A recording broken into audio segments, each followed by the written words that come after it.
কালকে আমার পরিবার সবাই মরে গেছিল, আল্লাহ আপনাদের ব্যবস্থা নিয়ে আসছে। আপনারা বললেন পুলিশ, আপনারা বলেন চেক আপ করেন, এখন তো আমাদেরকে মেরে ফেলার জন্য নিয়ে আসতেছেন। আরো ভয় হয় যখন একটা নির্জন স্থানে নিয়ে যায়। অত্যন্ত বেদনার সাথে আছে একটা কথা বলতে হচ্ছে যে একজন সংবাদ কর্মী হিসাবে, একজন ক্রীড়া অনুরাগী, সাহিত্য অনুরাগী হিসাবে আমার 46 বছরের জীবনে একটি দুর্বিশ্ব জীবন গতকালকে রাত্রে পার করেছি। হয়তো আজকে আপনারা নিজে ভেবে করতেন যে সাংবাদিক মাসুম আহমদ বা ক্রীড়া ধারাভাষ্যকার মাসুম আহমদ তার পরিবার সহ চা বাগানে সন্ত্রাসীদের হাতে নিহত।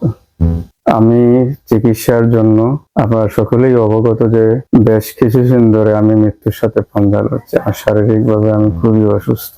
আমি গতকাল 12:15টার দিকে আমার একমাত্র কন্যা আমার স্ত্রীকে নিয়ে ঢাকার উদ্দেশ্যে রওনা হই। কুলাউড়া শহর পাড়ি দেওয়ার পরে রাজনগর যাওয়ার আগেই যে চা বাগান, সেখানে 3জন পুলিশ ভাই পুলিশ ইউনিফর্ম পরা এবং রাত্রেকালীন যে পোশাকটা, তারা আমাদের গাড়িকে সিগন্যাল দেয় গাড়িটা এখানে আটকানোর জন্য। যথারীতি গাড়ির ড্রাইভার আমার মামা, দীর্ঘ 20 বছর থেকে তিনি আমাদের দুঃখে সুখে আমাদেরকে সেবা দিচ্ছেন অত্যন্ত আপনজন হিসেবে। মামাকে বলা হয় যে গাড়িটা চেক আপ করতে হবে, আপনি নামেন। উনি যখন পিছনে যান ভ্যান খোলার জন্য, ওনাকে পিস্তল দিয়ে এখান থেকে সরিয়ে বাগানের অপারেশন নেওয়া হয়, রাস্তার ওই পাশে। তারপরে আমার স্ত্রী এবং মেয়েকে টেনে এসে গাড়ি থেকে বের করা হয়।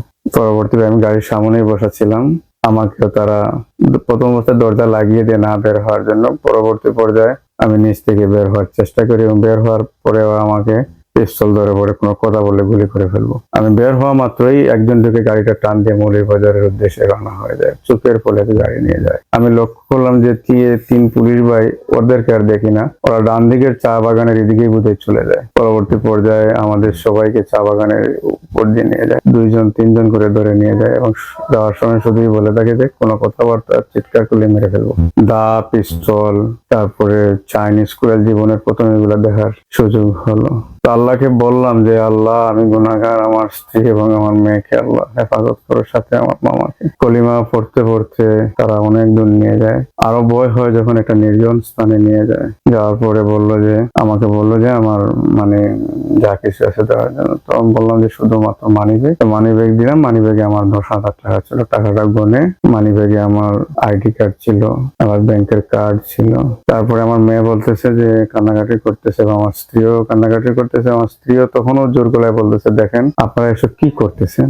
আপনারা বললেন পুলিশ, আপনারা বলেন চেক আপ করেন, এখন তো আমাদেরকে মেরে ফেলার জন্য নিয়ে আসতেছেন। আপনাদের মা বোন আছে, এটা ঠিক না। তো আমি বললাম যে ভাই, আপনারা যাই করেন, আমার স্ত্রী এবং আমার মেয়ের গায়ে হাত দিবেন না। আপনাদের যা কিছু প্রয়োজন আছে সব নিয়ে যান। গাড়ি তো আপনারা নিয়ে গেছেন। পরে আমার স্ত্রীকে বললো যে ভ্যানিটি ব্যাগটা দিতে। ভ্যানিটি ব্যাগে ছিল আমার চিকিৎসার জন্য আমার এক আত্মীয় 1 লক্ষ টাকা দিয়েছেন, ক্যাশ টাকা, এবং টুকটাক কিছু টাকাও ছিল আর ওর মা। তারপরে ব্যাগের ভিতরে আমার ইন্স্যুরেন্স ছিল, প্রয়োজনীয় কিছু ব্যাংকের কাগজপত্র ছিল। তো ওগুলা নেওয়ার পরে বললো আমার মোবাইল দুইটা নিয়ে গেল। পাসওয়ার্ড বললো খুলে দিয়ে দিলাম।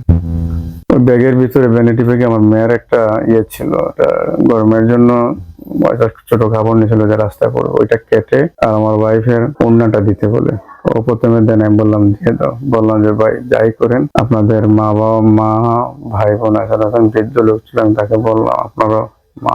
ভদ্রলোক বললো ছেলে, ওই মেয়ে এবং মেয়ের আম্মাকে কোনো টাচ করবো না বা কোনো কিছু করবো না। একজন বলে উঠেছে যে আমরা মহিলাদের কিছু করি না। পরে ওই ওড়নাটা কেটে আর ওই ড্রেসটা কেটে আমাদের পিছন দিয়ে হাত বাঁধলো, পা বাঁধলো এবং মুখ। আমাকে যখন মুখ বাঁধতে আসে, আমি বললাম দেখেন ভাই, আমি তো এমনিতে অসুস্থ, আর আপনারা এখন একবারে শেষ করে ফেলছেন, মরে যাবো। অন্তত স্বাভাবিক কলিমাটা পড়ে যেন মরে আমার শ্বাসটা বন্ধ হয়ে যাবে।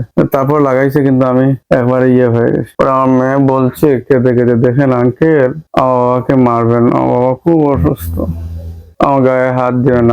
আমার গলায় একটা চেইন আছে আঙ্কেল, আমি চেইনটা দিয়ে দেবো, আমার মেয়ের চেইনটা দিয়ে দেবো। তারপর দয়া হয়েছে, যাওয়ার সময় একজন এসে আমার মেয়ের হাতটা খুলে দিছে আর আমার গড়িটা ফেরত দিয়ে বলছে যে আপনারা এখান থেকে 30 মিনিট পরে চলে যান, না আরো সমস্যা হবে। তারা যাওয়ার পর আমার মেয়ে সবাইকে খুলছে। আল্লাহ মনে হয় তাকেই ফেরেশতা এসে পাঠিয়েছিল। খোলার পরে আমরা আস্তে আস্তে রওনা হলাম। রওনা হতেই দেখি আরো 3-4 জন লোক, আরো বয়ে গেলাম মানে যে কি করে না করে। পরে ওই সামনের দিকে দেখলাম যে নদীর মতো খাল দেখা যাচ্ছে না, ওইদিকে এতটুকু কোমর পর্যন্ত প্রায় 1 কিলো হেঁটে হেঁটে হেঁটে হেঁটে ঘুরে ঘুরে কুলাউড়া এসে উঠলাম। ওইখানে এসে পুলিশ একটা গাড়ি নিয়ে বসা, ওকে আমরা বললাম, তার কথাবার্তা শুনে মনে হয়েছে সেই ঘটনার সাথে সম্পৃক্ত। সে আমাদেরকে গাড়িতে তুলে নিয়ে গেছে রাজনগরে। তার উচিত না ওয়ারলেস করা। আমার পরিচয় দিলাম, ছোটখাটো একটা পরিচয় তো আছে। আমাদের বেনিয়াদের থানার ওসি মহোদয়ের নাম বললাম, ওনার কথা বললাম যে আমি একজন টুকটাক লেখালেখি করি, আমার ক্রিকেট ফুটবল ফেডারেশনে আমি বললাম যতটুকু। তারপরে আমি বললাম যে আপনি আমার ফেসবুকটা দেখেন। তখন আমার ফোন নম্বরে আমি ট্রাই করলাম, দেখি আমার 2টা নাম্বারই বন্ধ হয়ে গেছে। সে রাজনগর থেকে ঘুরে এসে এখানে আমাদেরকে এতিমের মতো বসায় রাখছে। ওসি স্যারের সাথে কথা হয়েছে, আপনারা এখানে যাবেন থানায়। সে গাড়িতে গ্যাস পাঠাইতে পাঠাইছে। সেই ফাঁকে এখানে একজন আল্লাহ বুদ্ধে আরেকজন লোককে পাঠাইছে, একজন ড্রাইভার আসছে, তার বাড়ি এখানে। রেজাউল মামা, তার সাথে কথা বলার পর রেজাউল মামা ফোনে কৌশলে কথা বললো আমাদের রেদওয়ান ভাই, উনি যিনি গাড়ির মালিক, অত্যন্ত ভালো এবং বিনয়ী মানুষটা। সেখানে যাওয়ার পর বলছে মাসুম ভাই টেনশন করবেন না, গাড়ি চলে যাক, আপনারা বাঁচছেন সেটা অনেক বড় কথা। তারপর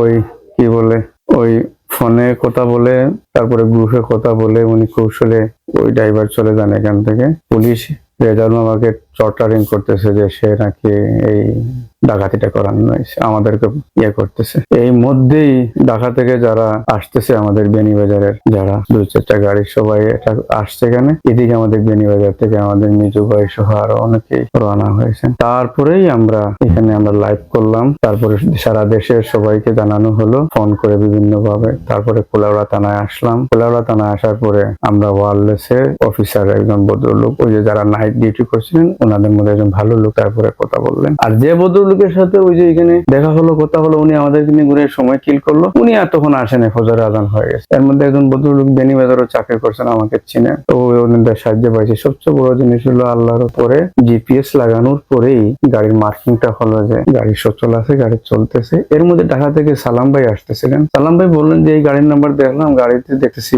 একটা কম্বল আছে, তো আমার আজকেই আমার অপারেশনের একটা হওয়ার কথা ছিল, ডাক্তার এই জন্য কম্বল টমল বালিশ টালিশ সব নিয়ে গেছে। তো বললাম যে হ্যাঁ, ওই গাড়ির পিছনে পিছনে আমাদের ঢাকা থেকে যে আসছিল গাড়ি 3-4টা, আমাদের এলাকার বাইরেরা পিছনে পিছনে যাইতে সে গাড়ি ঘুরিয়ে ওই চুয়ানারঘাটের বাগানের ভিতর ঢুকে করে এই জিপিএস করে করে করে তাকে করা হলো। একটা টাইম যখন দেখলো যে আর সে পারবে না, সে গাড়িটা বাগানের রাস্তার পাশে ফালাইয়া, আর আমাদের যত জিনিসপত্র ছিল সব এই গাড়িতে রাত্রে খাবারটা পর্যন্ত, আমি অসুস্থ মানুষ, ট্যাংরা মাছ নিয়ে গেছিলাম, জুল খাও।